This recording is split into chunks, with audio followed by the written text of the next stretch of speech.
Alright, so this is just a fairly short and very roughly made guide for ending A on Ender Lilies, any percent for 1.1.6, specifically on major version 1.1, as we will not be utilizing the hook glitch, which is a part of 1.0.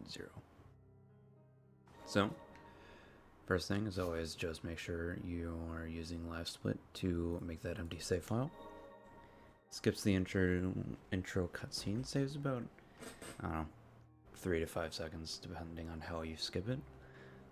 Otherwise you just start it, make sure you're double dolphining through these corridors, the timing on those being a bit quicker than typical, and that double dolphin done by jumping and dodging twice as Lily reaches the ground.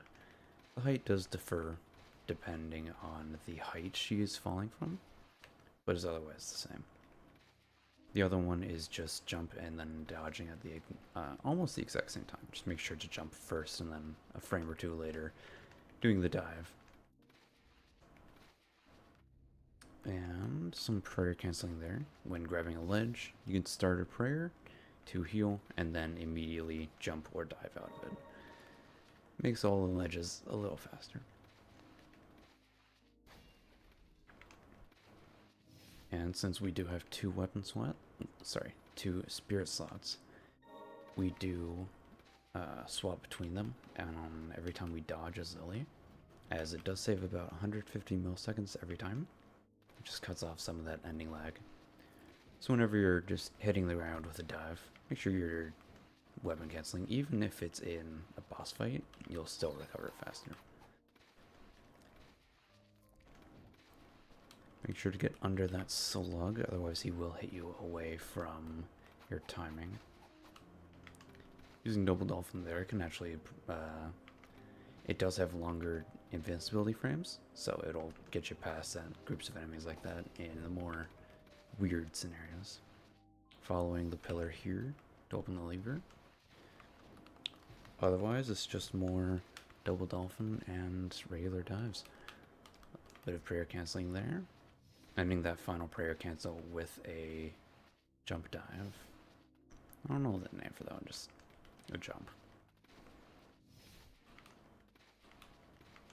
Otherwise, any cathedral under 2 minutes is honestly a good cathedral.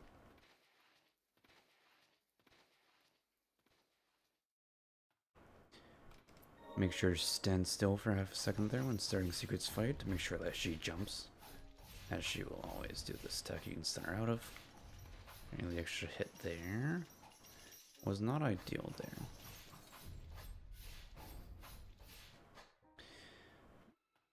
And standing just far enough away so that you're not hit by the shockwave of the hitbox, but still able to be close enough to run up and do damage as early as possible. Now she's going to do the drag attack. Never mind, I lied to you.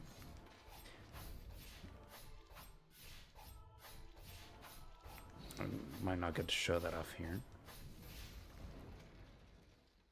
As always, when defeating bosses, make sure you line yourself up with the prayer animation beforehand, so Lily doesn't need to run to the spot first. It's always just in front of the boss, whichever way they're facing, usually just right in front of their face.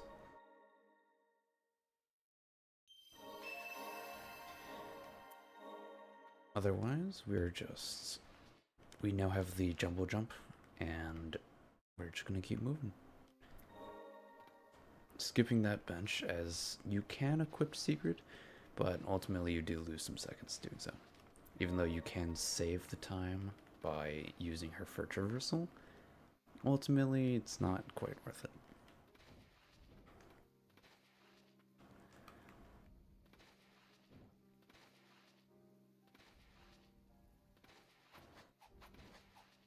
I will say for using Umbral as well, when you do the 3 attack string, if you do swap spirit sets immediately after, it does cut off the end lag of the third one. It lets you start a new set quicker. It's pretty minor, but it does make Sigrid faster and a bit more consistent.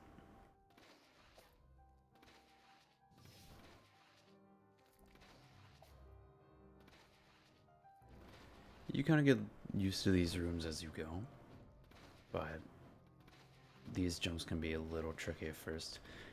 That slug is a little random on whether he jumps or not, so just be ready to just continue walking or to dive past him.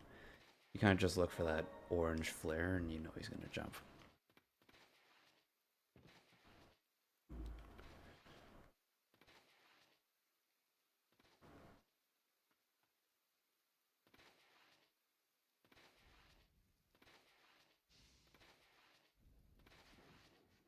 Now, these guys do have a much smaller hitbox than you expect. You can actually just jump over them pretty easily. Their hats don't have any collision at all. Comes into play a couple times, but it helps knowing that you have a little bit of space if you need. Now, there's one glitch that we are going to use a couple times through this run called Spalt. So that the name convention just being space and alt, where by unfocusing the game using alt plus space, you can catch certain ledges and extend your flop like so. Just makes some things a little cleaner, as well as catching some ledges that would normally be impossible.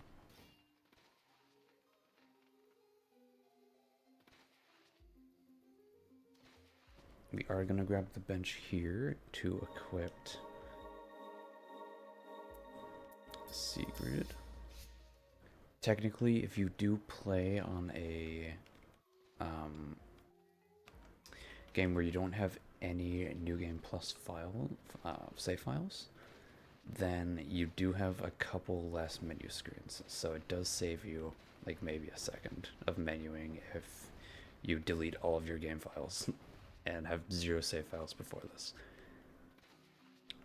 I don't do that because I need my save files. Now, you can use Subspirits to take Lily out of the falling state and back into an idle state for faster traversal. However, we're not going to do that here because we do need her for... We do need Secret, I should say, for the upcoming boss fight.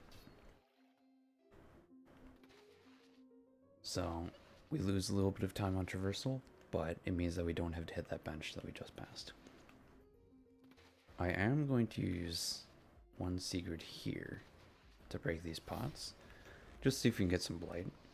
Otherwise, I'm going to do a spell here again to fall through the water to the right side. Doing some water skips here before doing the same spells to get under the water. I do recommend double jumping here, just so you get some extra velocity when going under. Makes it a bit more reliable. I did not get the secret refill from those 2 pots, unfortunately, so I am still at 12. But it is what it is. I'm going to do a minor elevator clip here just to save like maybe a second and a half.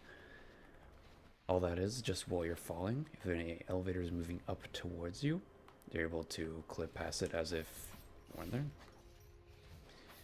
Looking for Secret to keep teleporting like this if possible. Perfect. Wow, very good RNG.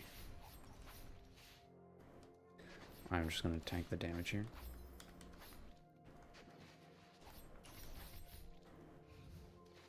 I'm looking to get her to second phase here without actually dropping her, so that she starts off second phase with low stamina. Perfect. We used Umbral there to keep me at the max height so that Elaine would drop at the max height. Just gonna damage tank in order to get more damage off. It's an awkward scenario.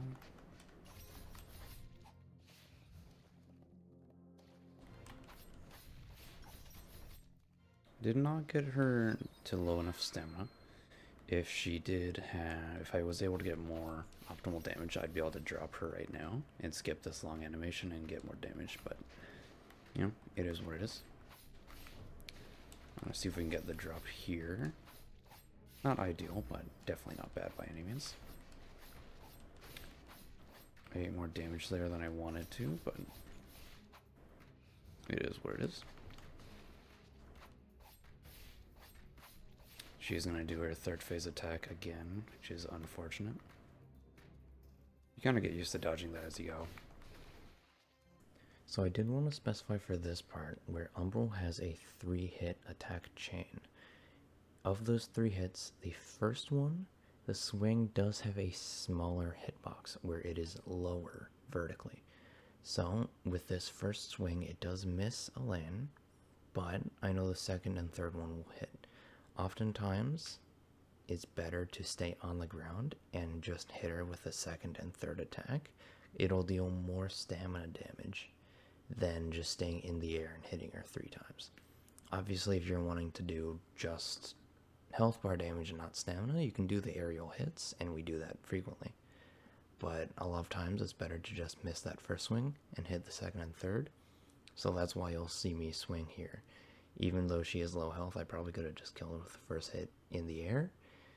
I'm just used to doing it from the ground because I know the spacing for it. Otherwise, I use grounded Umbral as much as I can because he does more stamina damage and more damage in general. I know I was talking with Mark earlier about that. I do think he was right.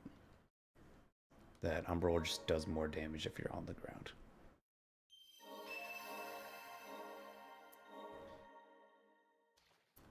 Now we're just going to return Wristplate, return directly back to Dryad Lake, but we're not going to sit on the bench, even though we could equip a lane right now. There's no need. We don't actually need her until Hunir. Otherwise, we're going to get towards one of our bigger applications of Spalt for the run. Technically, you don't need to do this. A lot of runners don't do this version. But because this version is all-encompassing, it's the version I do. You can do it for every run, regardless of, well, anything. So, I find it more reliable. Otherwise, take the straight diagonal on the D-pad. 1 right dash before continuing the diagonal gets you cleanly through. Hug this right side wall, go straight down. Hug the bottom to get under this mine.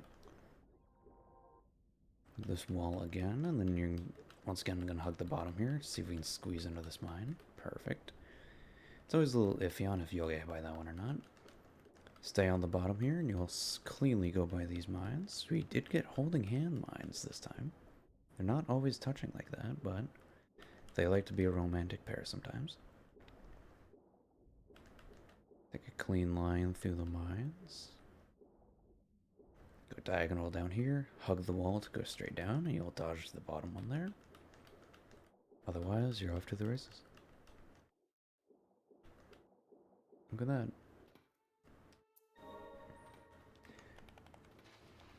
There's no need to punch there unless you took significant damage from the mines or from potential Bernard issues.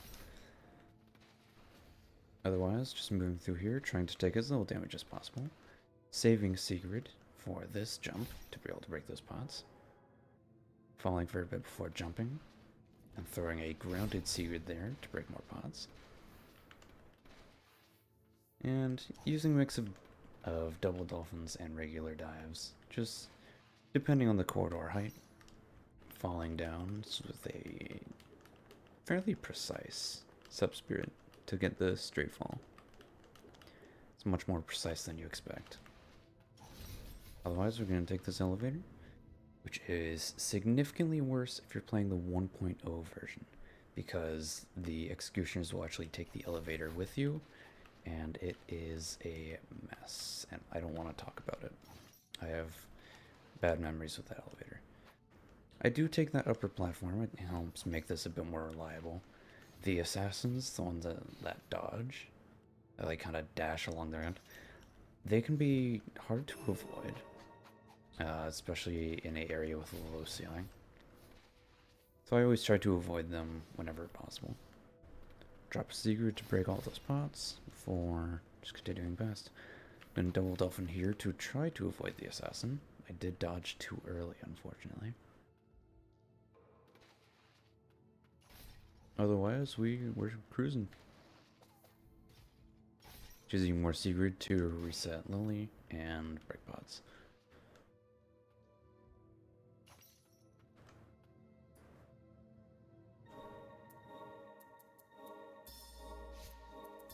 Equipped a lane, upgrade Sigrid.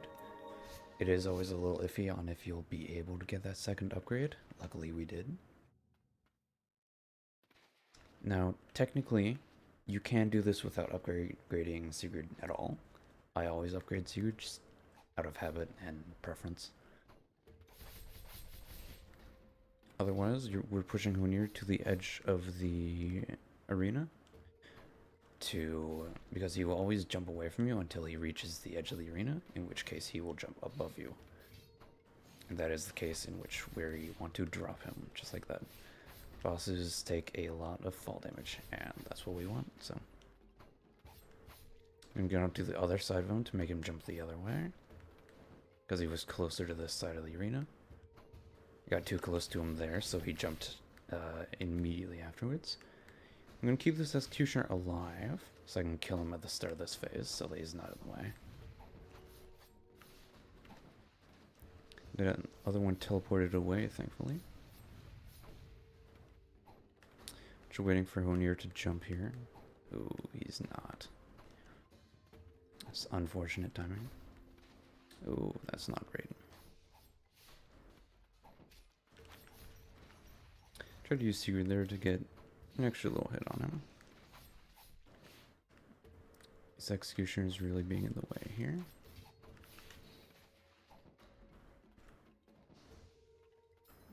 Really being in the way.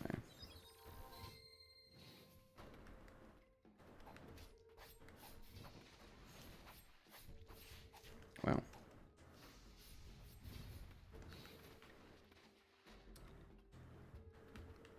So we're really just manipulating Honir's daggers here. Trying to get him to jump once after doing... He'll either do 2 daggers here or he will do 1 dagger and jump. Unfortunately, these executioners are really, really in my way. Yeah. That is the unfortunate, annoying part about this boss. Is the executioners. So right now, I'm wanting to throw 1 dagger and jump. To be able to down him like that for the fall damage. It took significantly longer than it should have there. I'm gonna hug the right side, because Honir is going to come to you at this stage of the fight.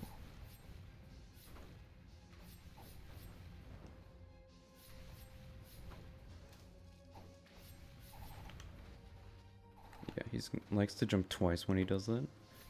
Otherwise, I'm just hitting him with a lane just to break down his stamina. That was unfortunate.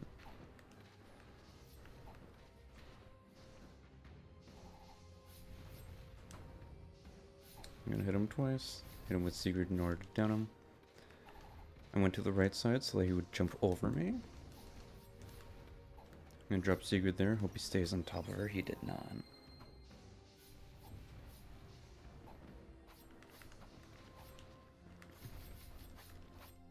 I was a bit lucky there.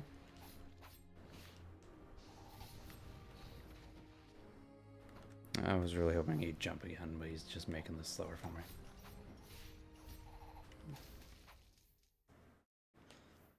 There we go. Ideally, you kill him further on the right side. But in that third phase, he gets a lot more jumpy. He will do 2 daggers, and then he will do he will either do a short far jump, 2 high jumps, or he will do that second phase jump where he jumps over you with the 2 daggers. Otherwise, we're doing the small variant of the ending A jump to grab the ledge and keep cruising. After this point, you're pretty much home free.